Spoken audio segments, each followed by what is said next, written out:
Let's go.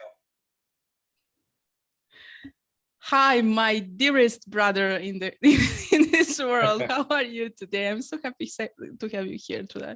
Thank you so much. I'm so happy to have to be here for you to have me. I'm so excited. I can't control myself. I'm ready to have some fun. Breathe. Thank you, thank Breathe. you.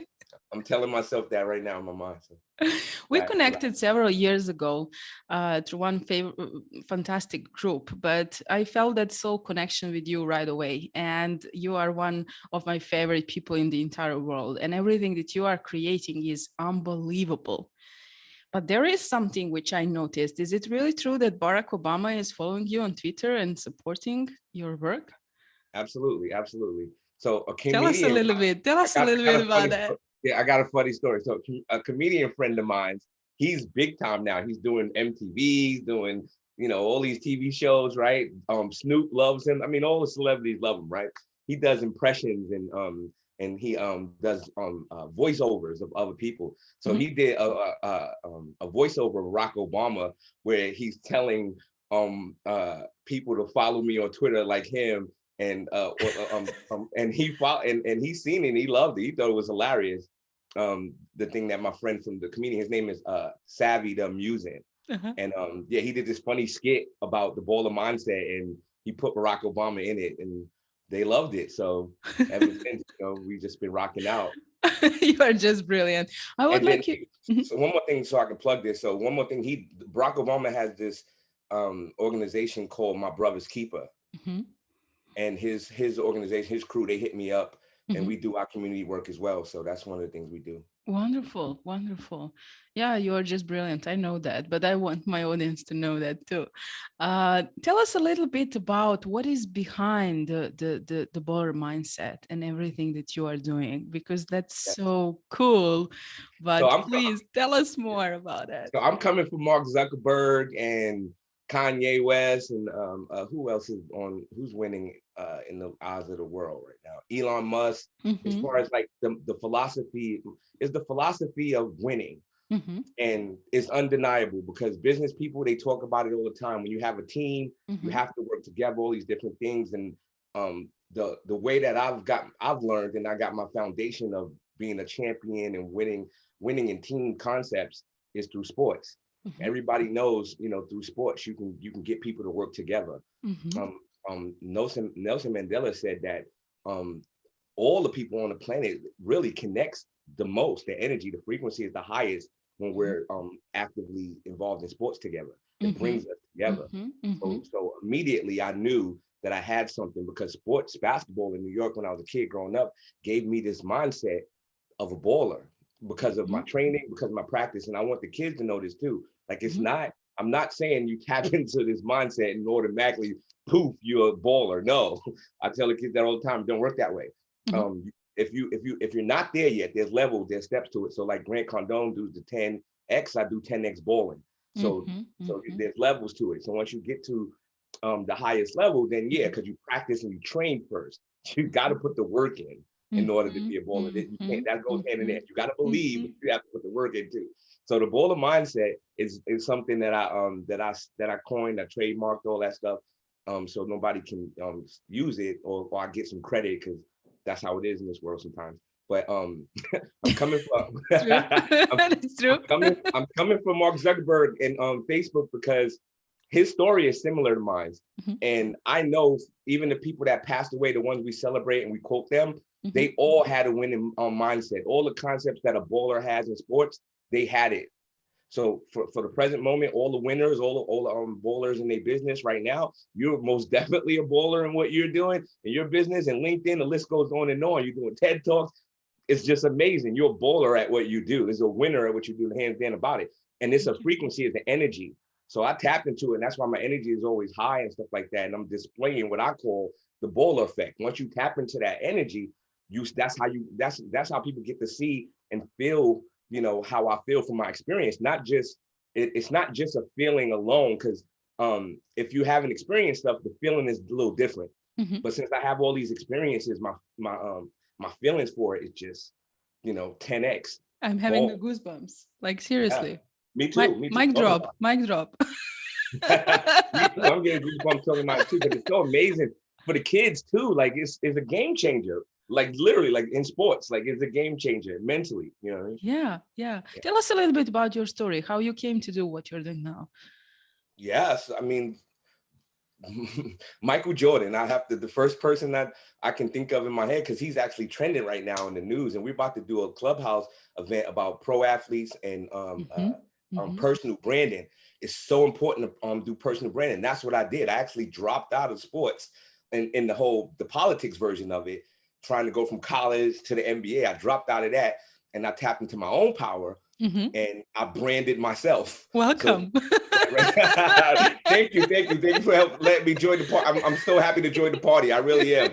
I love all you guys, independent entrepreneurs. It's an amazing feeling. You don't have nobody telling you what to do. You do what you want. You know, it's Exactly. so fun, right? But yeah. So growing up, you know, everybody loved Michael Jordan. He's from Brooklyn. He was born in Brooklyn, but he Mm-hmm. moved as his family moved into North Carolina as a kid.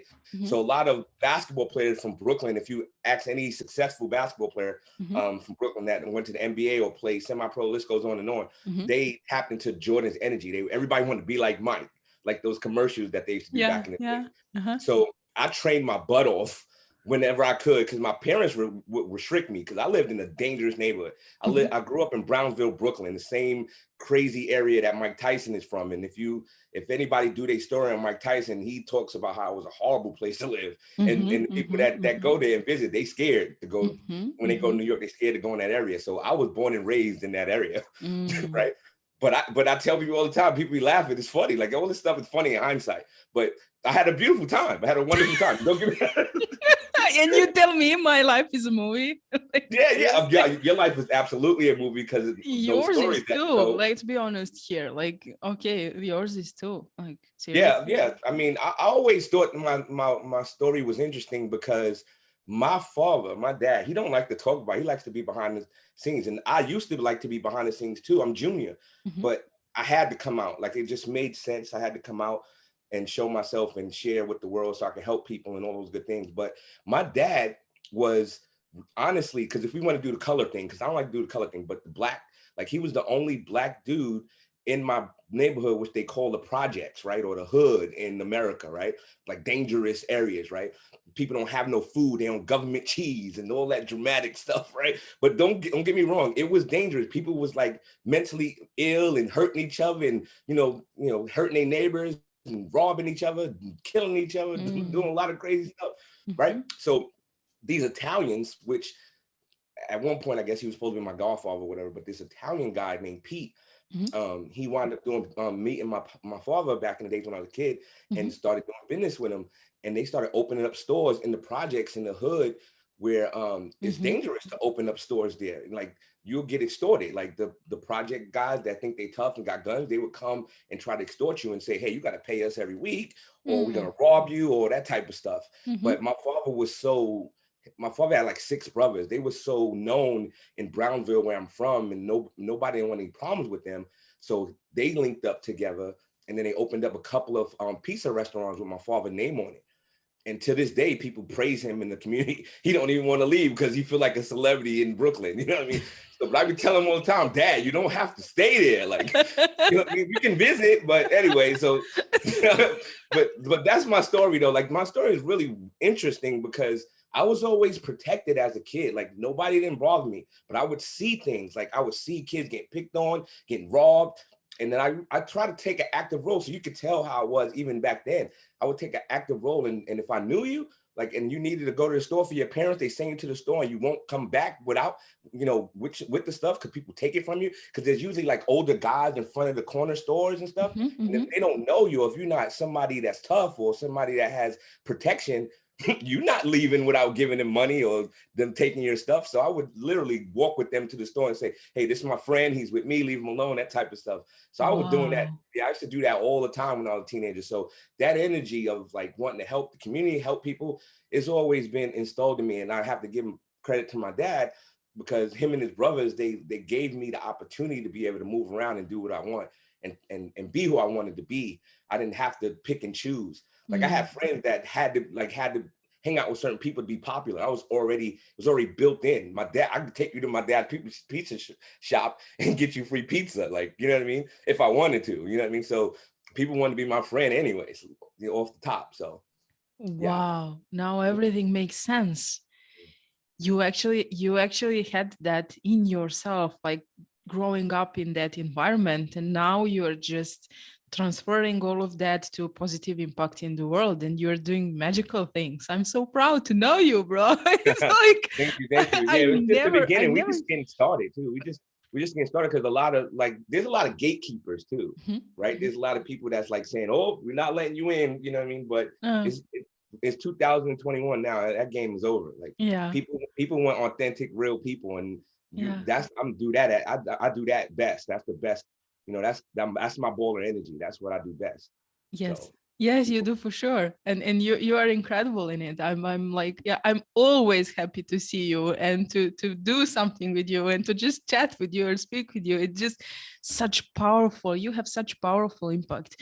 And your personal brand needs to be like visible everywhere. Like you are the beacon of the light for any kind of community, not just like that. But tell us, you were a scoring champion in the basketball, right?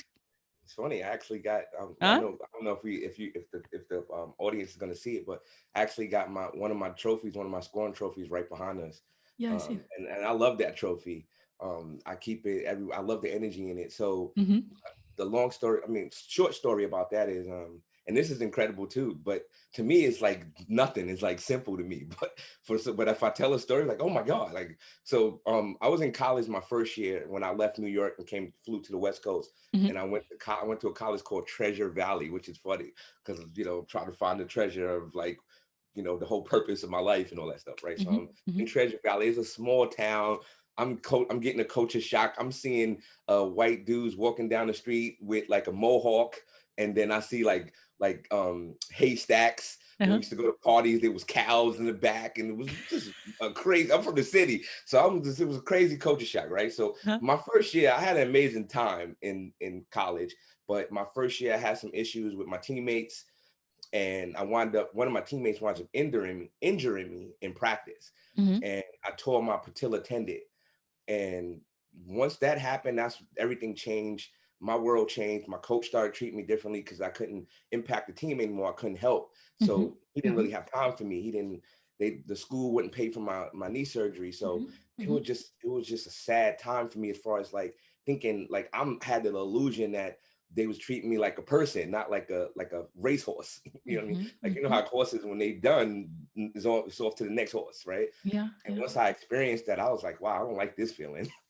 So I Mm. dropped out. Well, I finished the whole year out. And then in the summer, I got picked up and they drove me to Portland, Oregon / Vancouver, Washington area. Because Washington in America and Oregon, the state of Washington and Oregon is close. Seattle and Oregon is close to each other. Portland is close, like hour and a half. So long story short, I supposed to got surgery, but I still wound up playing because I love basketball. My And they had God. and they Seriously? yes, and they had city league. They had men's city leagues from guys who played college and played some pro and stuff like that. So I jumped right into the city leagues because I just wanted to play. Like I just wanted to play. And miraculously, I averaged 30 points a game and I won the scoring title with a bum knee. And there's actually some film on YouTube with me being harassed by the refs. So the refs didn't know me, right? And to mind you, I'm in like a all white town pretty much. So my team was like pretty much the only like black team um, on in that city at the time. And man, the refs used to try to cheat for the other teams, and the scoreboard people would try to like hold our points, act like we didn't score. It was just crazy. But that's a segue because that's what made me say, you know what, I'm gonna start my own league so we can eliminate all these Mm. crazy problems. You see, this is how the magic happens. Mm-hmm. Yep. Unbelievable. Like Adversity, right? When adversity adversity. comes, yep, that's when the magic, we get our light bulbs on and we start creating, right? Exactly. And you became the best creator I ever known. You remember we met in one group several years ago, and actually that was the place where I recorded my first video. Yes, I remember. That is how afraid I was to actually show up and to actually be who I am until you guys came and supported me. Because, like you, I didn't have any support around me at the time. And I just, but I remember you from very first moment because you were one of the best, like, Yeah, supporters and that's children. supporting. And Yes. yeah, and you just have that energy. And I was like, oh wow, I maybe can do this. Once And I thanks saw to your you. once I saw your video, I was like, "Let's go!" You couldn't hear me, but I was like, "Yeah, let's go." See, but the funny thing is, Brian is a genius. First of all, you know what I mean, Yeah, because yeah. he knew already that like in like the future what it was going to be like. Like he Mhm. knew like once you guys tapped in or we tapped in and started shooting videos, we was going to see the growth Yes, from that first video to yes, now. yes. So he knew already. So he it's an amazing, it was such an amazing thing that happened. There's so many awesome things, magical things that happened in that group. And you're Yeah. definitely probably one of the number one amazing things that came out of people from the growth standpoint of like when you started up until now. You But I just couldn't do it without you. I was afraid, really. I was like, I need to step up and to speak. And it was just, that fear that how will people react? I didn't have that self-confidence like now. confidence. But basically you and the guys, you supported me. And I was like, wait a minute, they will support me when I go out and I'm going all in. See, I'm glad the creator or the universe gave me the awareness to step in and share my energy with other people, because I mean in the public realm, because I already knew by playing sports, and because I'm a point guard, I'm the little general on the floor. So Mhm. my job was to make sure I recognize my teammates, and if they're not having a good game or they struggling, they not hype or excited or on fire, I can help them with that. So I transferred that energy from off the court That's into my exactly what teammates. you do. That's Yep. exactly what you do. And for all of us, I think we all Yep. share the same opinion. What was the first person? Who was the first person who taught you basketball? Ooh. So I was being interviewed by this guy named Glenn Harden. Hmm. He says he had the number one New York City basketball podcast Hmm. on Instagram, and he asked me that. That's like the first question he asked me, and I have him tattooed on my arm. It's Really? Popeye, yeah, it's Popeye spinning a basketball on his hand. It was spinach that he had on his hand, but we changed it to a basketball. Uh-huh. So I looked at my grandfather as Popeye. My grandfather was the one who put the basketball in my hand at a young age, at an early age. He taught me the fundamentals about basketball. He used to play three sports. He played professional basketball, pro boxing, and pro baseball. Wow. It was an amazing time to have him with me. He died Mhm. when I was like, I think 14 or something like that. So ever since then, I've been on fire trying to show him. I know he watching me, so I just wanted to show him that everything he poured into me, I'm displaying. And honestly, too, I think I said this on my podcast or somebody else. I'm not sure, but if he didn't give me the love that he gave me, I wouldn't be this loving person to other people. Because in New York City, people are cutthroat and they mad. Like I'll tell you, the place where I come from, where Mike Tyson's from, they're mean out there. Those people, they'll kill you. Like seriously, like this is not a movie. I've done seen dead bodies, all types of crazy stuff, right? So yeah, he was the only person that was like always nice. Like the only person. Like I love my parents, but they're not always nice. I mean, I can go down the list, even teachers, right? But he always consistently was nice to me and loving towards me, and I kept his energy with me, and I would share it with people all the time. Wonderful. That's so beautiful. I have the same connection with my grandpa, like the same. That's why I was smiling all the time. It's incredible. And I know he's watching me now Yes, from much love to your above. grandpa too. Grandpa's awesome. Now we're going to have some fun, like we didn't have until now. Let's do it. I mean, I'm already smiling. I've been smiling since we first started, right? Yeah. I will ask you quick questions and you have like 10 seconds to answer to me. Okay. Are you ready? Yep. No heart attacks and nothing like that. I'm No. gonna try. I'm gonna try. Yeah, I got some blood pressure meds, so I'm gonna take take the medicine after we're done. That's funny. And you will heal this when the time is up. Okay. Okay. What is your favorite book? So honestly, I thought about that. It's mine. Like I'm working on my the Bowler Mindset book. And kids and parents and adults and people online have been asking me when am I going to drop it. It's been maybe 4 years since I talked about maybe dropping a book. So I think the process of making this book, the Baller Mindset book, and sharing the Baller Mindset in book form with the world is, I think, my favorite so far. But I do have other books that I read, right? I read your book. Your book is amazing. I love your book. It's one of one of the top 5 books that I have in my catalog. Obviously, Dr. Nandy, I love his book too. I mean, all of the royals that came out with their books, they were so heart-based, right? Like they were so, it was kind of like your baby, like, you know what I mean? Like your whole life, you know, that's why I say I love my book too, because it's like your whole life in that first book, you know what I mean? So yeah, I can go on and on. I like Gary I Vee. absolutely love the fact that you were so honest, because when we ask people who actually wrote books or who are writing books, they don't say their books. My favorite book is my book, because I Absolutely. pour my heart and mind into it. Yes. And of course, all these books which I read, I really love and respect, but my baby is my baby, right? Yes, exactly. And I love And your there's nothing wrong with authenticity. that. There Like is some people nothing think wrong there's with something that. wrong with that. Yeah. Yeah, it's not self-centered. It's just my, like really my baby. That would be like if someone asked me who is my favorite kid in the world. My son, of course. Like Right. who else? I love your son too, by the way. He's so cute. He's so funny. So He cute. knows English, but he doesn't want to speak. So he bubbles all the time when I speak with him English. It's very, very funny. Let's see the next one. What do you like to do in your spare time except playing basketball? That's so funny. When even in my spirit time, I love playing basketball. I just can't I get knew enough. that. That's why I Yeah. said Yes, I know. I'm trying to think about it. Like I like to swim. I like to swim. So for the people that don't know, I like to swim. Sometimes they say so-called Black people don't like to swim.